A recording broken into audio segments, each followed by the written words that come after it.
Shalom Bapak Ibu Saudara sekalian yang dikasihi Tuhan. Pada hari ini tanggal 24 Mei 2020, senang bisa menjumpai rekan-rekan saudara-saudara dari GB Bethel, baik dari Bandung, Tasikmalaya, Kedoya, Kelapa Gading maupun dari Bekasi. Serta saudara-saudara sekalian dimanapun saudara berada, untuk bersama-sama dengan kami mengikuti ibadah secara online. Dan tema pada minggu ini adalah erat dengan Roh Kudus. Tetapi baiklah, sebelumnya kita bersama-sama berdoa. Bapa di dalam surga, sungguh kami mengucap syukur karena kami masih diberi kesempatan oleh Tuhan untuk boleh bersekutu bersama-sama dengan rekan-rekan saudara-saudara yang lain beribadah kepada Tuhan. Terima kasih untuk kekuatan, untuk kesehatan yang baru yang Tuhan berikan kepada kami, supaya kami boleh menikmati segala yang baik dari Tuhan. Terima kasih Bapa. Di dalam nama Tuhan Yesus kami sudah berdoa dan ucap syukur. Haleluya. Amin. Shalom, selamat hari Minggu Bapak Ibu Saudara sekalian. Kita percaya bahwa Allah adalah sumber kekuatan kita, ya, tempat perlindungan kita, kota benteng kita. Mari sama-sama kita nyanyikan lagu ini bersama-sama. Allah sumber kuat. Haleluya. Mari dimanapun kita berada, sama-sama kita bertepuk tangan, kita bersuka cita. Haleluya.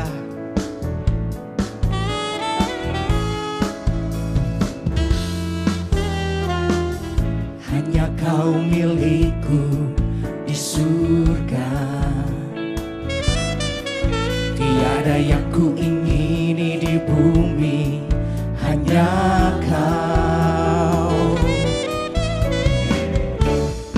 Ku andalkan kekuatanku, namun yang pasti Kau tetap selamanya Allah sumber kuatku, Allah sumber kuatku, Allah sumber kuatku dan bagianku selamanya. Allah sumber kuatku, Allah sumber kuatku, Allah sumber kuatku dan bagianku selamanya, selamanya. Sama-sama kita naikkan. Hanya Kau milikku di surga, tiada yang ku ingini di bumi, hanya Kau.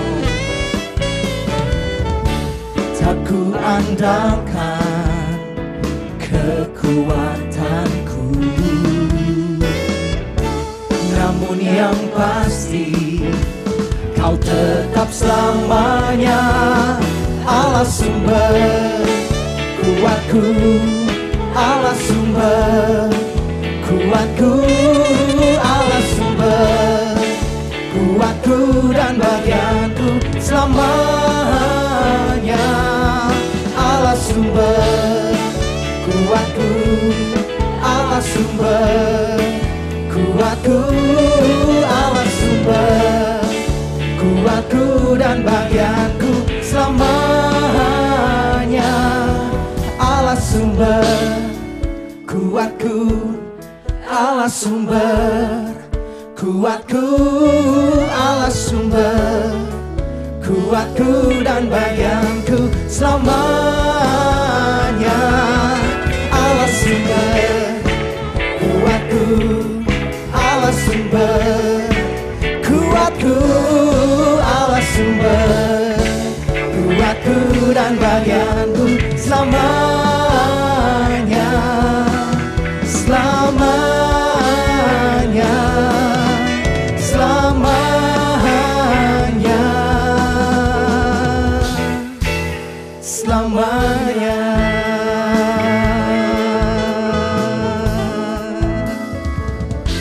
Allah sumber kuat kita.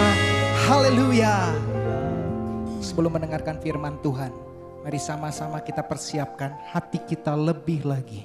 Sama-sama kita boleh masuk ke dalam hadirat Tuhan lebih lagi. Terima kasih ya Tuhan, untuk kasih-Mu, untuk kebaikan-Mu.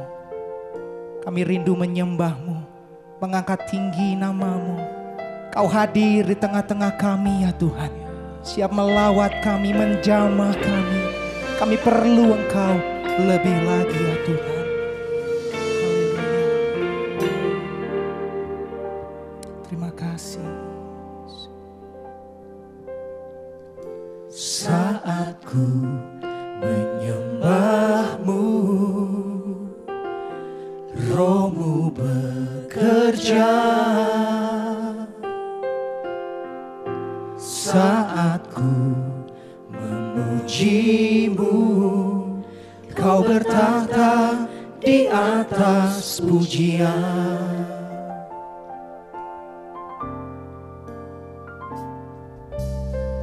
Saat ku menyembah-Mu, Roh-Mu bekerja. Saat ku memuji-Mu, Kau bertahta di atas pujian. Ku angkat hatiku, ku pandang kekudusan-Mu. Saat ku sembah, ku puji-Mu, ku rasakan kehadiran-Mu Tuhan. Ya terima kasih Tuhan, untuk kehadiran-Mu di tengah-tengah kami.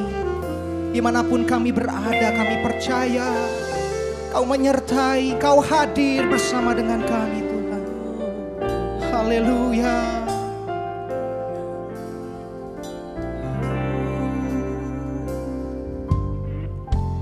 Saat ku menyembah-Mu,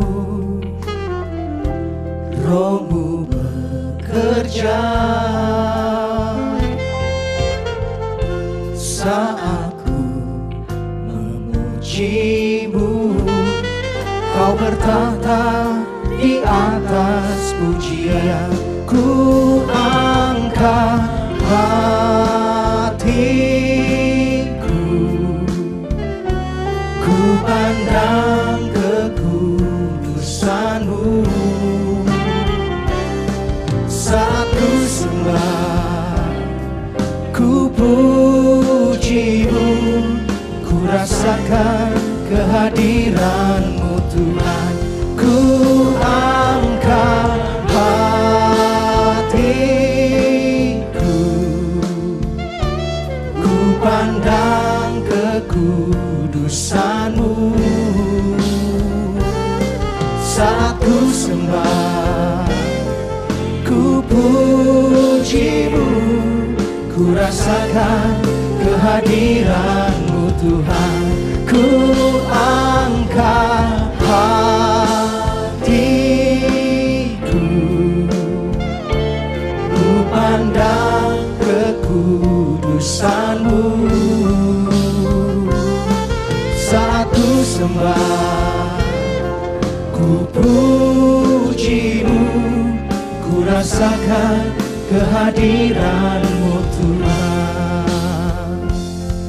Saat ku sembah, ku puji-Mu, ku rasakan kehadiran-Mu Tuhan.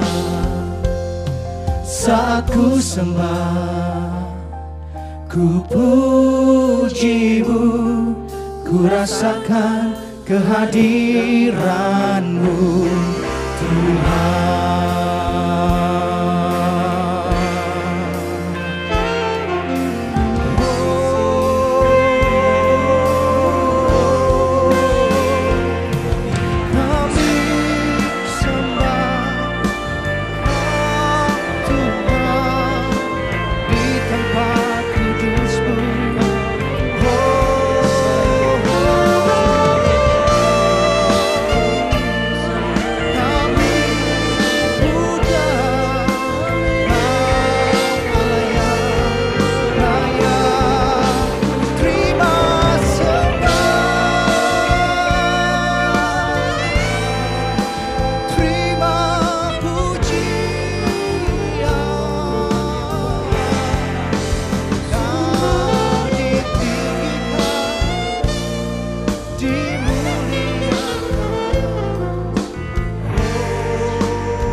hadirat-Mu Tuhan.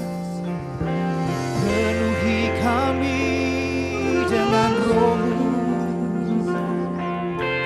barui kami Tuhan. Oh.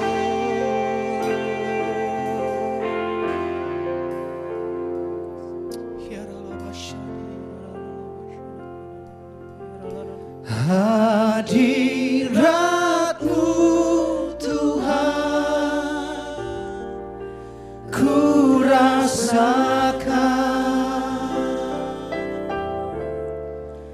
kekudusan-Mu Bapa penuhiku.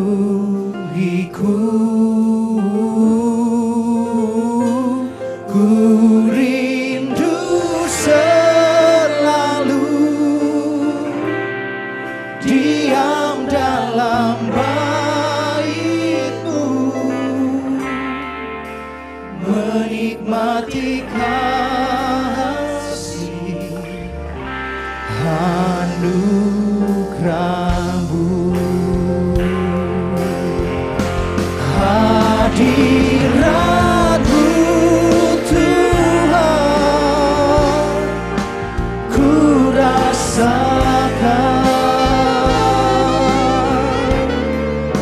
kekudusan-Mu Bapa penuhiku.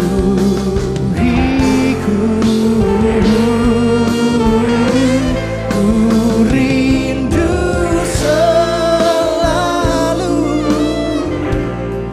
diam dalam bait-Mu,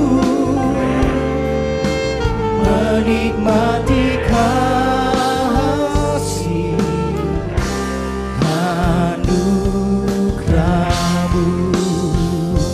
Oh, hadirat-Mu Tuhan, ku rasakan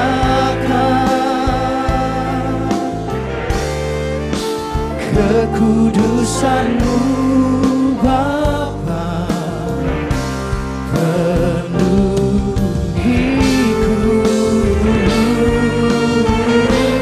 Ku rindu selalu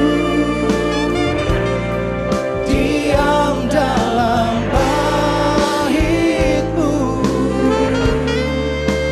menikmati kasih anugerah-Mu, menikmati kasih anugerah-Mu, menikmati kasih anugerah-Mu.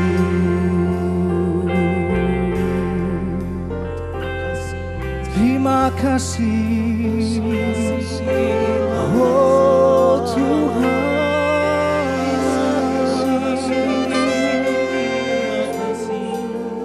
Kami perlu Engkau lebih lagi Tuhan dalam hidup kami. Terus lawat setiap kami. Terima kasih Tuhan. Haleluya. Mari kita berdoa. Bapa yang kekal, Bapa yang ajaib, perbuatan-Mu sungguh ajaib bagi kami Tuhan. Mujizat-Mu selalu nyata dalam kehidupan setiap kami Tuhan.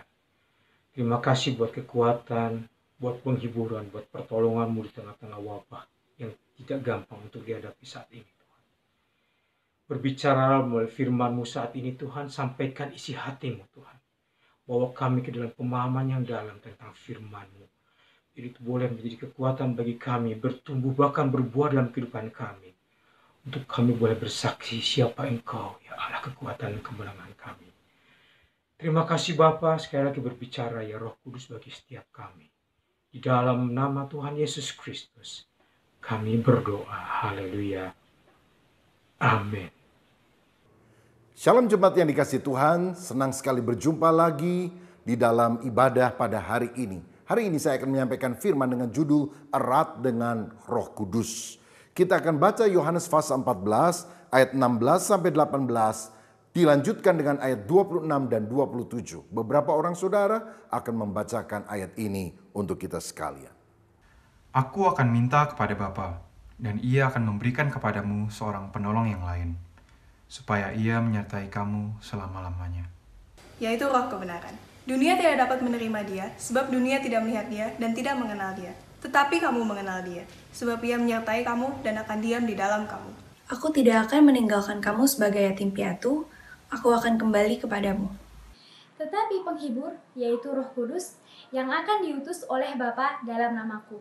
Dialah yang akan mengajarkan segala sesuatu kepadamu dan akan mengingatkan kamu akan semua yang telah kukatakan kepadamu. Damai sejahtera kutinggalkan bagimu, damai sejahtera kuberikan kepadamu, dan apa yang kuberikan tidak seperti yang diberikan oleh dunia kepadamu.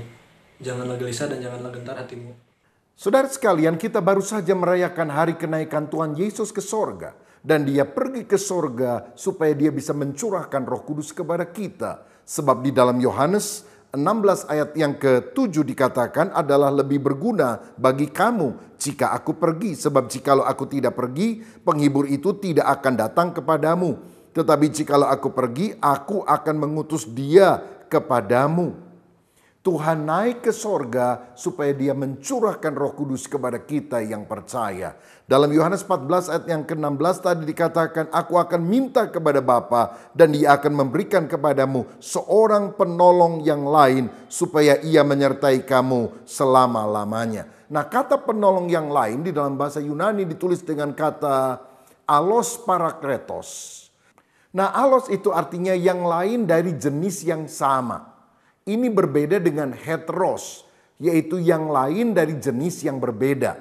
Saya ambil contoh, misalnya saya sudah minum 1 gelas aqua, lalu saya minta lagi minuman, yaitu aqua, itu alos, serupa dari jenis yang sama. Kalau saya mintanya Coca-Cola, itu heteros, minuman dari jenis yang berbeda.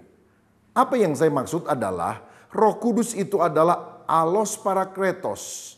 Jadi penolong yang lain. Maksudnya kalau Yesus itu adalah Allah, maka Roh Kudus sebetulnya adalah Allah juga. Kalau Yesus adalah pribadi yang mengasihi, maka Roh Kudus juga adalah pribadi yang mengasihi kita. Dan dialah yang diutus untuk menggantikan posisi Yesus setelah Yesus naik ke sorga. Dengan demikian kita harus juga menjalin relasi yang erat dengan Roh Kudus. Karena kalau Roh Kudus ada dalam kita, dia juga akan memberikan kuasa untuk kita bisa menjadi saksi Kristus. Saudara, kalau kita erat dengan Roh Kudus, pengurapan Allah ada pada kita. Kerohanian kita akan segar, berkobar-kobar untuk Tuhan. Tapi tanpa pengurapan Roh Kudus kita akan kering dan mati secara rohani. Itu sebabnya mari kita selalu merindukan kehadiran Allah melalui Roh Kudus. Di dalam perjanjian lama, kehadiran Allah itu dinyatakan di dalam tabut perjanjian. Nah, di dalam 2 Samuel 6 ayat yang ke-11 dikatakan 3 bulan lamanya tabut Tuhan itu tinggal di rumah Obed-Edom orang Gad itu. Dan Tuhan memberkati Obed-Edom dan seisi rumahnya.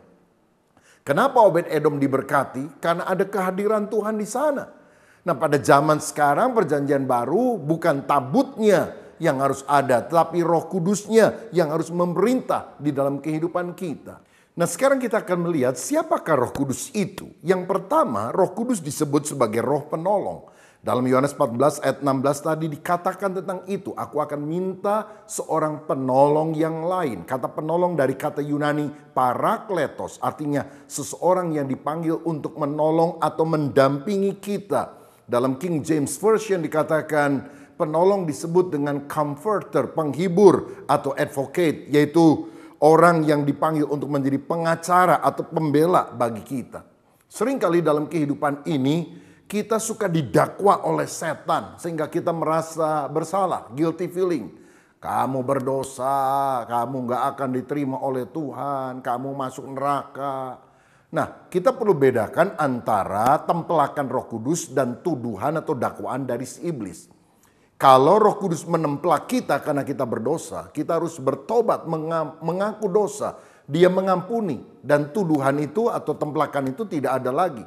Beda dengan tuduhan atau dakwaan dari si iblis. Walaupun kita sudah diampuni oleh Tuhan, kita masih terus merasa bersalah karena dia ingin menekan kita terus-menerus. Karenanya kita harus sadar bahwa kita membutuhkan pimpinan Roh Kudus yang akan memberikan kemantapan di dalam hati kita bahwa perasaan berdosa dari si iblis itu adalah salah, tidak benar. Dalam Yohanes 14 ayat 26 Alkitab mengatakan kalau Roh Kudus ada, kita akan ingat akan karya Yesus. Seperti Martin Luther, satu kali dia mimpi didatangi setan yang membawa daftar dosanya dari sejak kecil. Martin Luther tertuduh, tetapi tiba-tiba dia ingat darah Yesus telah menghapuskan aku dari segala dosa. Dia lempar darah Yesus. Waktu dia bangun pagi hari, dia lihat kamarnya penuh dengan tinta merah. Rupanya yang dia lempar bukan darah Yesus, tetapi tinta merah. Tapi itu mengingatkan bahwa dosa kita sudah diampuni oleh Tuhan. Dan siapa yang mengingatkan? Itu adalah Roh Kudus. Misalnya, ketika ada tuduhan, Roh Kudus akan mengingatkan kita akan firman Allah. Ibrani 8 ayat 12. Sebab aku akan menaruh belas kasihan terhadap kesalahan mereka dan tidak lagi mengingat dosa-dosa mereka. Jadi kalau dosamu sudah diampuni oleh Tuhan, jangan diingat-ingat lagi. Sudah dilupakan oleh Tuhan kita. Nah yang kedua, Roh Kudus juga disebut sebagai roh kebenaran. Nah ini akan dijabarkan oleh Ibu Pendeta Muda Lenawati Tanujaya. Mari kita akan saksikan bersama dan kita akan diberkati oleh Tuhan. Saudara, kita bersyukur memiliki Roh Kudus sebagai penolong kita, tapi Roh Kudus juga adalah roh kebenaran. Yohanes pasal 14 ayat 17 berkata, Roh Kudus adalah roh kebenaran. Ketika kita tahu kebenaran firman Tuhan, maka Tuhan ingin agar kita hidup dipimpin oleh Roh Kudus, hidup dalam kebenaran. Hidup kita senantiasa dikuasai oleh Roh Kudus, yaitu roh kebenaran. 1 Yohanes pasal 2 ayat yang ke-27 dikatakan kalau Roh Kudus, roh kebenaran itu mengurapi kita, maka kita akan diajar dan pengajarannya itu adalah benar, tidak ada yang dusta. Saudara, saya ingat sebuah kisah di mana sepasang suami istri mengundang seorang hamba Tuhan pendeta gerejanya untuk makan malam di rumahnya. Mereka semua makan malam bersama dan akhirnya setelah selesai pendeta itu pulang, pamit dan berterima kasih. Setelah pendeta itu pergi, si istrinya berkata kepada suaminya, "Uang kita hilang, Pap. Aku taruh di meja, sebetulnya akan diberikan kepada hamba Tuhan itu, tapi uangnya sudah tidak ada. 50 euro. Saya ingat saya taruh di meja ini." Kemudian suami itu berkata kepada istrinya, "Kalau begitu dia telah mencurinya. Pendeta itu telah mencurinya. Jadi kita tidak perlu datang ke gereja di mana dia melayani." Dan memang benar, selama 2 bulan suami istri ini tidak pergi ke gereja. Mereka marah kepada pendetanya. Tapi satu kali ibu ini atau istri ini bertemu dengan pendeta di jalan dan dia menyapa hamba Tuhan itu dan berkata, "Selamat pagi Pak Pendeta, apa kabar? Bapak tentu menyadari bahwa saya dan suami sudah lama tidak pergi ke gereja karena saya marah kepada Bapak." Pendeta ini kaget, tapi dia dengarkan terus apa yang dikatakan oleh ibu ini. Dia berkata, "Masih ingatkah Bapak, waktu saya mengundang makan Bapak ke rumah kami, saya sebetulnya kehilangan uang 50 euro. Dan saya ingat hari itu tidak ada orang lain kecuali Bapak Pendeta yang ada di rumah kami. Jadi kami marah karena itu, uang kami hilang." Mendengar itu, Bapak Pendeta itu langsung berkata, "Ya, memang saya yang sudah mengambil uang 50 euro itu. Dan saya simpan di dalam Alkitab Ibu karena uang itu supaya tidak terkena saus yang ada di meja makan. Maaf ya Bu, saya lupa. Waktu itu saya tidak memberitahu kepada Ibu. Tapi saya pikir Ibu dan Bapak pasti akan membuka Alkitab Ibu dan Bapak untuk dibacanya setiap hari." Mendengar hal itu, ibu ini menjadi malu dan dia berkata, "Maafkan saya. Saya sudah menuduh Bapak mencuri uang saya. Akhirnya dia pulang dan dia lihat ternyata uangnya ada di dalam Alkitab. Selama 2 bulan itu suami istri tidak pergi ke gereja, tapi mereka juga tidak pernah membaca Alkitab, firman Allah. Dan selama itu pula akhirnya dia merasakan bahwa dia sudah menuduh Bapak Pendeta itu mencuri uangnya. Saudara, ketika kita jarang baca Alkitab firman Tuhan, maka kita akan mudah berprasangka buruk kepada orang lain. Dan bahkan kita seringkali menghakimi orang yang belum tentu bersalah. Namun kalau kita suka membaca firman Tuhan, tahu kebenaran, kita tahu target yang harus kita capai. Dan dengan kuasa Roh Kudus, Roh kebenaran itu kita bisa mencapai target kita. Roh Kudus adalah roket kuasa untuk kita bisa mencapai target yang Tuhan tentukan. Jadi saudara, bacalah firman Tuhan setiap hari supaya kita tahu kebenaran. Dan lebih daripada itu, biarlah kita juga hidup erat dengan Roh Kudus, Roh kebenaran. Dan akhirnya kita bisa hidup dipimpin oleh Roh dan hidup kita bisa mempermuliakan nama Tuhan. Saudaraku, siapakah Roh Kudus? Yohanes 14 ayat 16 berkata dia adalah Roh penolong. Ayat 17 berkata bahwa dia Roh kebenaran. Dan ayat yang ke-18 berkata bahwa dia adalah Roh penghibur. Nah, kebenaran ketiga ini akan dijabarkan oleh Pendeta Yusuf Tarigan. Shalom jemaat Tuhan, kita akan masuk poin yang ketiga, Roh penghibur. Yohanes 14 ayat 18 dan ayat 26. Demikian bunyi firman Tuhan. Aku akan minta kepada Bapa dan ia akan memberikan kepadamu seorang penolong yang lain, supaya ia menyertai kamu selama-lamanya. Ayat 26. Tetapi penghibur, yaitu Roh Kudus, yang akan diutus oleh Bapa dalam namaku, dialah yang akan mengajarkan segala sesuatu kepadamu dan akan mengingatkan kamu akan semua yang telah kukatakan kepadamu. Hari-hari ini dunia sedang menghadapi wabah virus corona COVID-19 yang mengakibatkan lumpuhnya kegiatan manusia. Tidak hanya membatasi ruang gerak dan interaksi, tetapi menimbulkan efek samping yang terus bergulir kian membesar layaknya bola es. Saudara-saudara, di antaranya ialah goncangan ekonomi, tekanan mental, masalah keluarga, dan juga kekhawatiran akan masalah keamanan. Seseorang menghubungi saya karena beban yang dirasakan terlalu berat, dia mau bunuh diri. Saya tanya masalahnya apa, dia berkata baru saja dia di PHK. Pada saat yang sama, anggota keluarganya masuk ke rumah sakit dan menghabiskan biaya yang cukup besar. Saudara, kalau bisa kita ada seperti sekarang, itu adalah kasih karunia Tuhan. Kita bisa mengikuti acara ini adalah anugerah Tuhan. Kalau kita mengalami kasih Tuhan, bukan berarti tidak ada masalah, tidak ada persoalan. Tuhan Yesus sebelum naik ke sorga, dia memberitahu kepada muridnya bahwa murid-murid tidak akan ditinggalkan yatim piatu.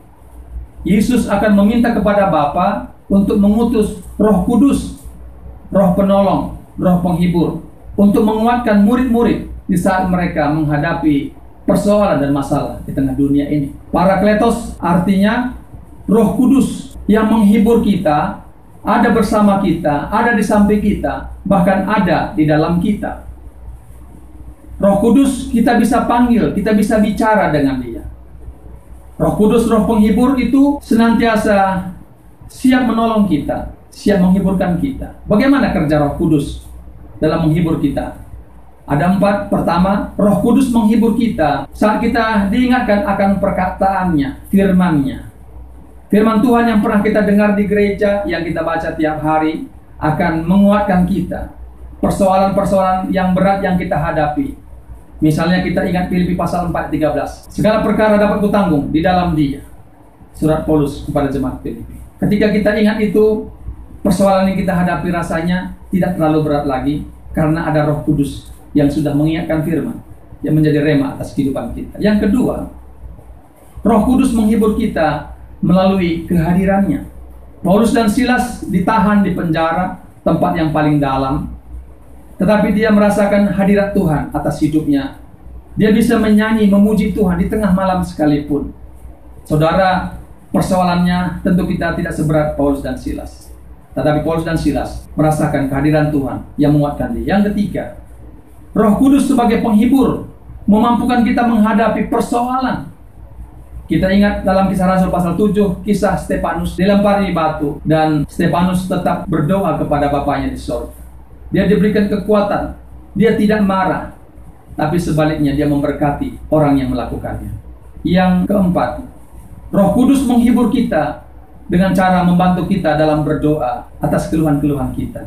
Ada masa-masa kita tidak mampu lagi berkata-kata karena beban berat itu begitu kuat menekan kita. Undang Roh Kudus, Roh penghibur itu akan menghibur kita, menolong kita, menguatkan kita atas setiap masalah kita. Bagian kita sekarang adalah buka hati.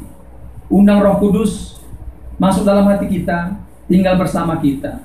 Dia akan menolong, menguatkan, bahkan menghibur dalam setiap masalah yang kita hadapi. Amin. Puji Tuhan, saudaraku, kita sudah belajar bahwa Roh Kudus adalah Roh penolong, Roh kebenaran, dan Roh penghibur. Maukah sekarang kita menjalin hubungan yang intim, yang erat dengan Roh Kudus sehingga karakter kita diubahkan dan kita diberi Tuhan kuasa untuk melayani. Hal ini akan kita dengar penjelasannya dari pendeta senior kita, Pendeta Julius Ishak Abraham. Alkitab firman Allah itu menjelaskan ada dua cara manusia hidup.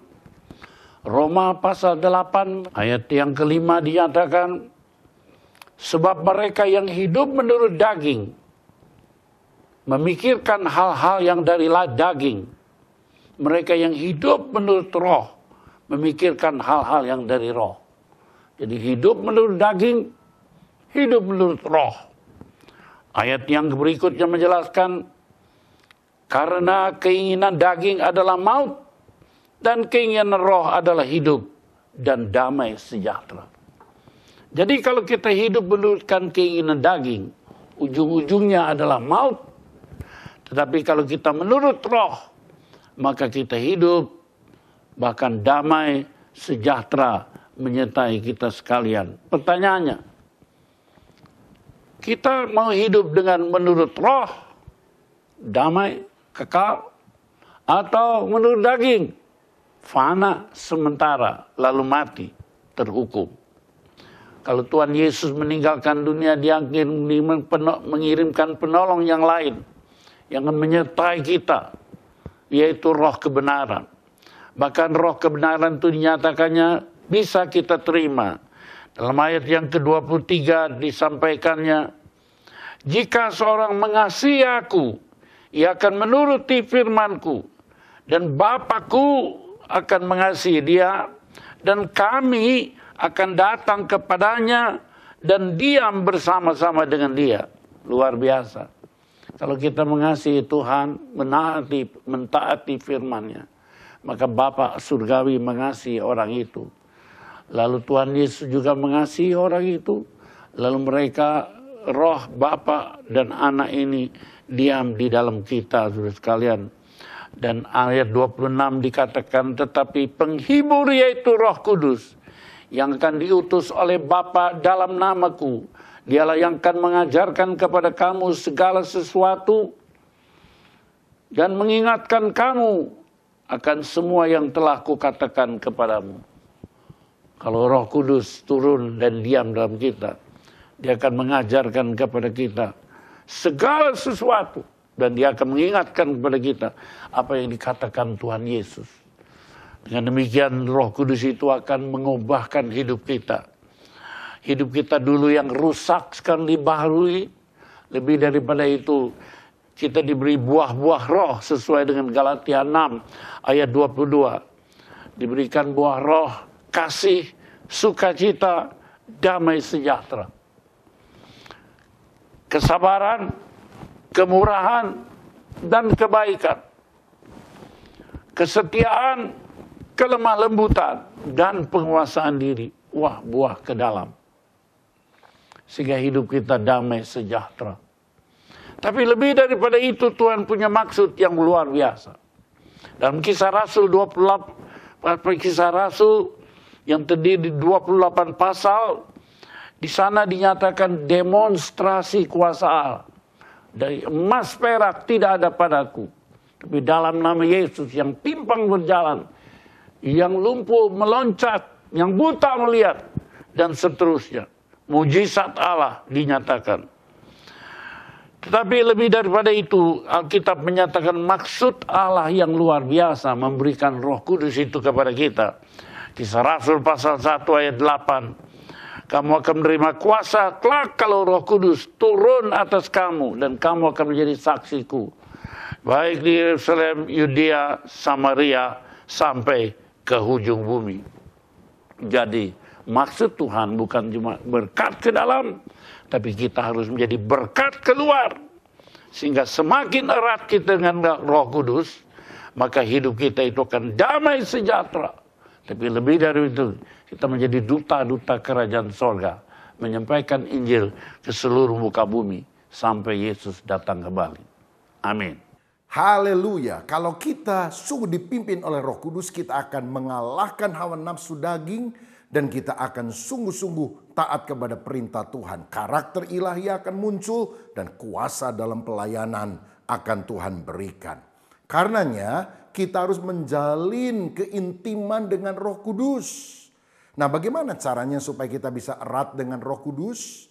Yang pertama, kita harus suka menyembah Tuhan. Kebenaran ini akan disampaikan oleh pendeta muda Luciana. Kehidupan anak-anak Tuhan tidak dapat dipisahkan dari memuji dan menyembah Tuhan. Kita semua diciptakan untuk kesukaan Tuhan. Tuhan suka dipuji dan disembah. Dan Tuhan layak untuk dipuji dan disembah. Roma 9 ayat yang ke-5b, demikian firman Tuhan. Ia adalah Allah yang harus dipuji sampai selama-lamanya. Amin. Mazmur 150 ayat yang ke-6 juga berkata, biarlah segala yang bernafas memuji Tuhan. Haleluya. Sebagai umat yang sudah mengalami kasih terbesar dan pengorbanan terbesar dari kematian Tuhan Yesus di atas kayu salib, harus disadari bahwa hidup kita ini bukan milik kita sendiri lagi. Hidup ini sudah dibeli dengan darah yang mahal, yaitu darah Kristus. Hidup ini milik Kristus. Dan 1 Korintus 6 ayat 19 sampai yang ke-20. Dan ayat yang ke-20 dikatakan bahwa, karena itu muliakanlah Allah dengan tubuhmu. Tubuh ini untuk kesukaan Allah. Tubuh ini untuk memuliakan Allah. Tubuh ini untuk menyembah Allah. Tubuh ini untuk kepentingan Allah. Dan ayat yang ke-19 dikatakan bahwa, atau tidak tahukah kamu bahwa tubuhmu adalah bait Roh Kudus yang diam di dalam kamu. Roh Kudus yang kamu peroleh dari Allah dan bahwa kamu bukan milik kamu sendiri. Tubuh ini adalah bait Roh Kudus. Ada Roh Tuhan di dalam tubuh kita. Dan Yohanes 16 ayat yang ke-14 menjelaskan bahwa Roh Kudus akan memuliakan Kristus. Dikatakan di sana, ia akan memuliakan aku. Sebab ia akan memberitakan kepadamu apa yang diterima daripadaku. Jadi ada tubuh yang harus memuliakan Kristus. Dan di dalam tubuh ini ada Roh Kudus yang akan memuliakan Kristus juga. Jadi Roh Kudus dan tubuh bersama-sama memuliakan Kristus. Bapak Ibu Saudara, pada saat kita bersama-sama berjalan sesuai tuntunan Roh Kudus untuk memuliakan Kristus, keintiman terjadi. Roh Kudus akan membangkitkan gairah di dalam hidup kita, dalam hidup Anda dan saya, untuk menyembah Tuhan, untuk memuliakan Tuhan, untuk memuji Tuhan, untuk mengasihi Tuhan, dan untuk menyukakan Tuhan. Daud adalah pribadi yang intim dengan Tuhan. Daud punya gairah yang sangat kuat untuk menyenangkan hati Tuhan, untuk memuliakan Tuhan, dan untuk menyembah Tuhan. Di dalam Mazmur pasal yang ke-71 ayat yang ke-8, di sana dinyatakan dari doanya Daud. Dia berkata bahwa engkau telah mengeluarkan aku dari perut ibuku. Engkau yang selalu kupuji-puji. Daud menyadari bahwa hidup ini dari Tuhan. Hidup ini untuk Tuhan. Hidup untuk memuliakan Tuhan, menyenangkan hati Tuhan dan memuji-muji Tuhan. Ayat yang ke-8 dan ke-14 Daud menyatakan, mulutku penuh dengan puji-pujian kepadamu sepanjang hari. Dan aku senantiasa mau menambah puji-pujian kepadamu. Daud tidak hanya suka memuji Tuhan, tapi Daud punya komitmen komitmen dalam hidupnya untuk memuji Tuhan. Sepanjang hari bahkan senantiasa mau menambahkan puji-pujian itu kepadanya. Dan luar biasanya lagi Mazmur 16 ayat yang kedua. Dia berkata, aku hendak memuliakan Tuhan selama aku hidup dan bermazmur bagi Allahku selagi aku ada. Dalam suka, dalam duka, tetap memuji Tuhan. Bapak Ibu Saudara, mari bangkitkan gairah kita lebih lagi untuk menyembah Tuhan dengan kasih dan ketaatan kita kepadanya. Dan mari aktifkan mulut yang kecil ini untuk memegahkan Tuhan yang besar dengan puji-pujian, syukur dan pengagungan kita kepadanya sepanjang hari dan bahkan sepanjang umur hidup kita. Hari-hari ini adalah waktu yang terbaik untuk kita membangun kebiasaan yang berharga ini lebih dan lebih lagi. Biarlah Tuhan mendengar puji-pujian itu mengalir dari hati kita, dari dalam rumah kita masing-masing. Tuhan mendengarkan itu. Ada sebuah kesaksian, seorang anak Tuhan pengusaha roti mengalami kecelakaan, tangannya masuk ke dalam mesin penggiling roti. Semua upaya sudah dilakukan, montir datang, petugas rumah sakit dan banyak orang menolong, tapi tidak berhasil. Dan yang terakhir, seorang hamba Tuhan diundang untuk mendoakan mereka. Hamba Tuhan datang dengan gitar dan mengajak semua keluarga untuk berdoa, memuji dan menyembah Tuhan. Dan waktu itu lagu yang dinyanyikan adalah ada kuasa dalam darahnya, darah domba Allah. Sementara mereka menyanyi dengan segenap hati berseru kepada Tuhan, tiba-tiba terdengar suara klek begitu. Dan apa yang terjadi? Ternyata tangan si bapak ini keluar dengan sendirinya dari mesin penggiling itu tanpa ada yang menyentuhnya. Luar biasa, saat Tuhan hadir, Tuhan bertindak, mukjizat terjadi. Ada kuasa yang nyata di dalam pujian. Oleh sebab itu Bapak Ibu, jangan pernah berhenti memuji dan menyembah Tuhan. Baik dalam suka maupun duka. Amin. Saudara, bagaimana kita supaya bisa erat dengan Roh Kudus? Yang pertama, suka menyembah Tuhan. Hiduplah dalam puji-pujian, penyembahan. Itulah yang menyebabkan keintiman dengan Roh Kudus akan kita alami. Tetapi hal yang kedua, kita juga harus suka berbicara kepada Tuhan. Nah, di dalam Keluaran pasal 34 ayat 29 Alkitab berkata, ketika Musa turun dari gunung Sinai, kedua loh hukum Allah ada di tangan Musa. Ketika ia turun dari gunung itu, tidaklah ia tahu bahwa kulit mukanya bercahaya oleh karena ia telah berbicara dengan Tuhan. Alkitab berkata Musa adalah seorang yang sangat akrab dengan Tuhan. Dia adalah sahabat Tuhan, temannya Tuhan. Dan dia adalah orang yang suka meluangkan waktu untuk berbicara kepada Tuhan. Dia pernah dipanggil oleh Tuhan untuk berbicara 40 hari di atas gunung Sinai. Dan pada waktu dia turun dia tidak sadar. Kulit mukanya itu bercahaya. Saya percaya kalau Roh Allah ada di dalam hidup kita, maka ada cahaya kemuliaan, cahaya kemenangan. Wajah kita itu tidak lesu, tidak menunjukkan sikap seorang pecundang, tetapi penuh dengan gairah, penuh dengan kemenangan. Karena apapun tantangan yang kita hadapi, roh kita akan selalu dikuatkan oleh Roh Tuhan. Dan kita tahu kita akan bisa mengatasi semua tantangan di dalam kehidupan kita. Karena itu saudara sekalian, kita perlu berdoa. Doa itu tidak harus kata-katanya bagus, tapi yang penting tulus karena Tuhan bisa mendengar. Saya pernah dengar sebuah kisah, ada seorang yang punya toko atau warung kecil yang pemiliknya namanya Ko Acong. Lalu satu kali orang melihat kalau dia pulang dari warungnya itu ke rumah, dia selalu lewat sebuah gereja yang tidak jauh dari sana. Dan dia berdiri depan gereja itu, tundukkan kepala, lalu baru dia jalan. Dia lakukan itu selama berbulan-bulan. Satu kali ada seorang tanya kepadanya, Ko Acong, apa yang kamu lakukan? Oh, owe doa sama Tuhan. Kok singkat amat doanya? Iya, owe cuma berdiri depan gereja dan owe cuma bilang, Tuhan, ini owe Acong. Udah, dia pergi. Besoknya dia juga ngomong gitu, Tuhan, ini owe Acong. Satu kali dia kena sakit, masuk ICU, kondisi kritis. Tapi dalam situasi itu dia berdoa dan doanya yang sama. Tuhan, ini Oe Acong. Tapi malam hari itu mujizat terjadi. Tuhan menampakkan diri kepadanya dan dia berkata, Acong, ini Oe. Tuhan ulurkan tangan kepada dia dan dia langsung sembuh.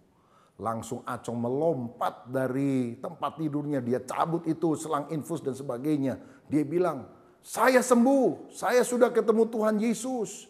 Itu perawat kaget semuanya, dokter bingung. Tapi kemudian ketika dicek mereka kaget karena semuanya normal. Dan kok Acong bilang, saya akan segera pergi ke gereja. Saya mau ketemu sama Tuhan yang telah menyapa saya. Saudara, ini contoh sederhana. Bahwa Tuhan itu melihat ketulusan hati kita.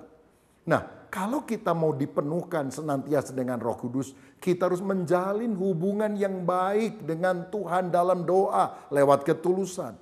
Tetapi tentu saja bukan hanya doa singkat seperti itu yang kita perlu lakukan. Lambat laun kita harus menjalin keakraban, sebab seorang sahabat adalah orang yang mau duduk berlama-lama curhat dengan sahabatnya itu.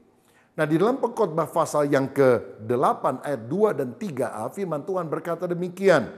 Patuhilah perintah raja demi sumpahmu kepada Allah, janganlah tergesa-gesa pergi dari hadapannya. Siapa raja kita? Yesus. Jangan tergesa-gesa pergi dari hadapannya. Kita harus memberikan waktu yang banyak untuk dia. Seperti Maria yang duduk bersimpuh di bawah kaki Yesus dan mendengarkan apa yang disampaikan oleh Yesus kepadanya. Nah, itulah doa. Tetapi ingat, doa itu bukan monolog kita ngomong sendiri sama Tuhan. Doa adalah dialog. Tuhan juga bicara kepada kita. Dan kita harus mendengar suara Tuhan. Gimana caranya mendengar suara Tuhan? Seperti Samuel, kita harus membuka hati dan berkata, ya Tuhan, berbicaralah, hamba-Mu mendengar. Nah, kalau sudah ngomong begitu, saudara baca Alkitab. Karena Tuhan bisa bicara kepada kita melalui firman-Nya. Saya tidak menolak bahwa Tuhan bisa bicara sampai hari ini. Tapi saya percaya bahwa Alkitab adalah suara Allah yang lebih jelas. Tetapi kita juga bisa mendengar suara Tuhan melalui apa yang Dia sampaikan di dalam batin kita. Tuhan jarang bicara audible langsung di telinga kita.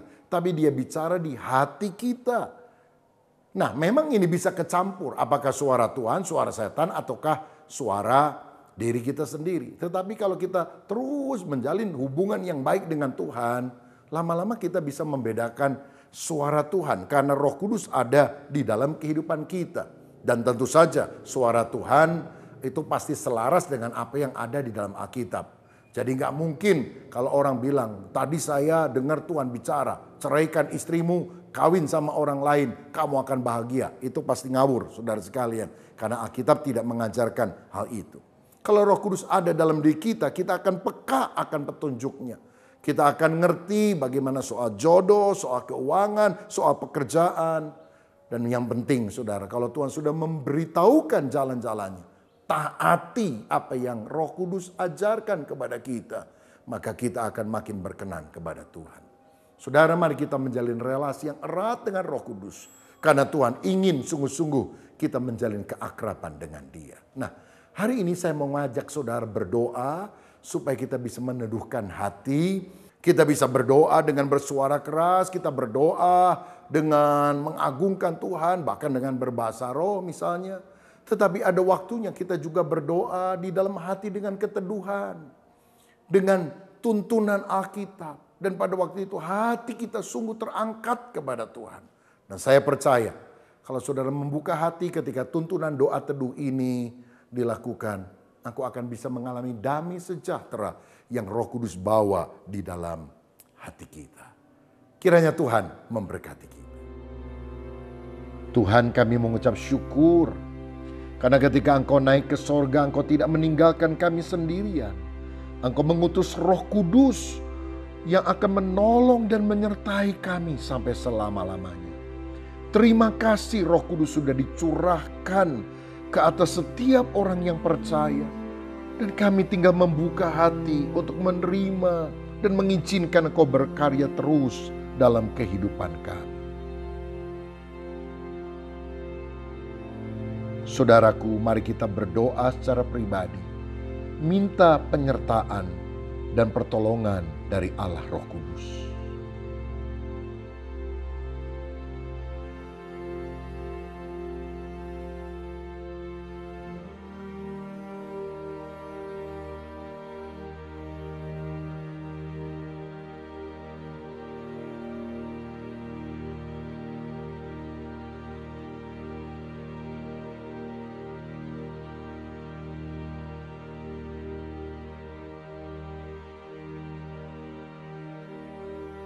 Yohanes 14 ayat 17 berkata, yaitu roh kebenaran. Dunia tidak dapat menerima dia, sebab dunia tidak melihat dia dan tidak mengenal dia. Tetapi kamu mengenal dia, sebab ia menyertai kamu dan akan diam di dalam kamu. Bapa, kami mengucap syukur karena Roh Kudus-Mu membawa kami ke dalam seluruh kebenaran. Firman-Mu adalah kebenaran.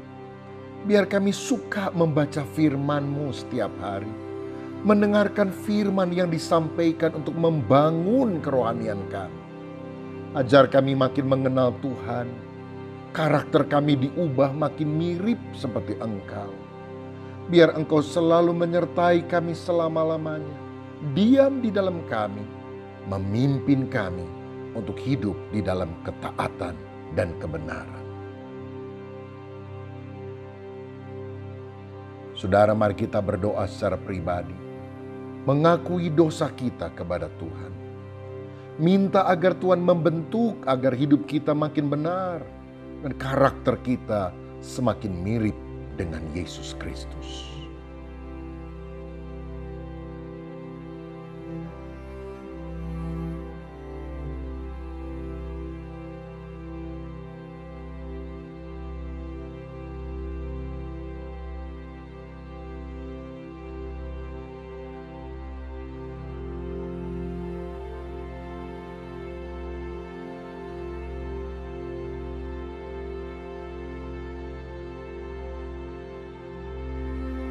Yohanes 14 ayat yang ke-18.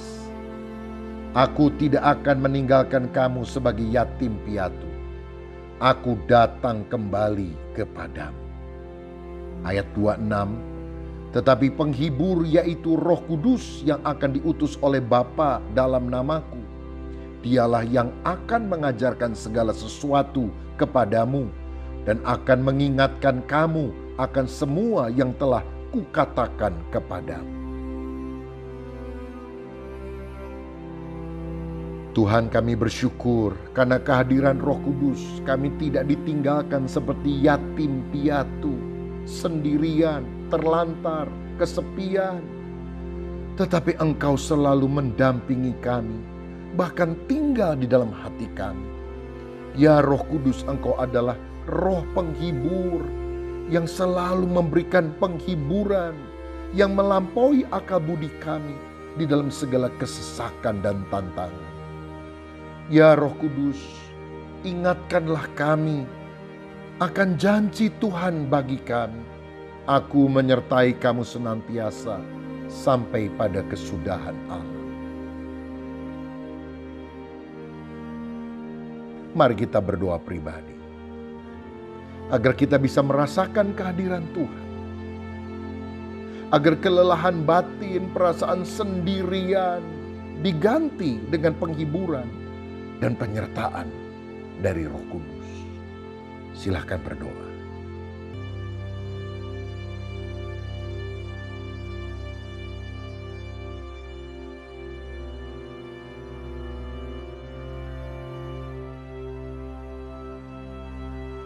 Bapa Sorgawi, terima kasih kami bisa berdoa di dalam keteduhan.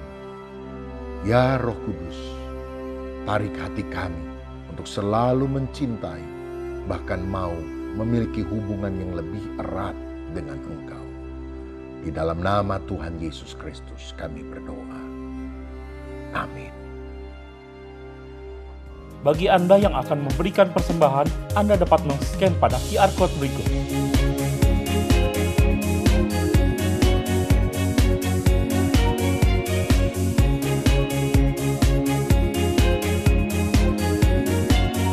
Dan persembahan dana sosial tanggap COVID-19 pada rekening berikut. Ikutilah Mesbah Keluarga bersama Pendeta Dr. Rubin Adi Abraham dan keluarga secara live setiap hari Senin hingga Sabtu jam 5 sore.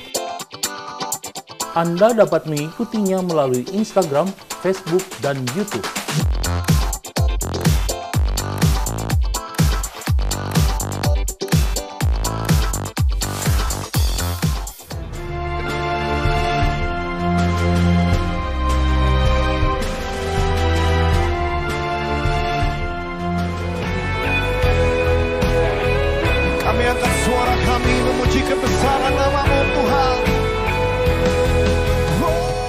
Ikuti siarannya di YouTube channel Sinode GBI Official atau live channel MNC Vision Channel 91, MNC Play Media Channel 70, dan Vision Plus Apps.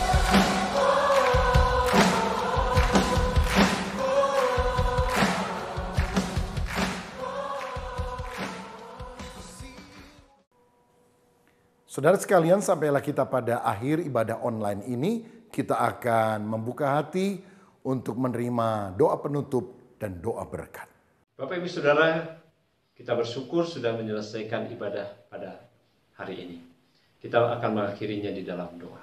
Mari kita berdoa. Bapak Surgawi, kami bersyukur buat ibadah yang sudah kami lakukan. Biarlah semuanya menyenangkan hati-Mu. Berkati seluruh umat-Mu yang beribadah di rumah masing-masing. Biarlah pemeliharaan Tuhan ada buat kami semua. Memberkati juga Pak Rubin Adi sekeluarga, Pak Julius Ishak sekeluarga, biarlah hamba-hamba-Mu ini ada di dalam pemeliharaan Tuhan yang sempurna. Memberkati Pak Jokowi beserta jajarannya, kiranya hikmat daripada Tuhan ada buat mereka, sehingga dapat mengatasi setiap masalah yang ada. Kami sebentar mengakhiri ibadah ini, dan mengangkat tangan untuk menerima berkat daripada Tuhan. Kiranya damai sejahtera daripada Allah Bapa, kasih karunia dari Tuhan Yesus Kristus, dan persekutuan Roh Kudus menyertai kita sampai selama-lamanya. Di dalam nama Tuhan Yesus Kristus. Amin. Salam sehati, Tuhan Yesus memberkati.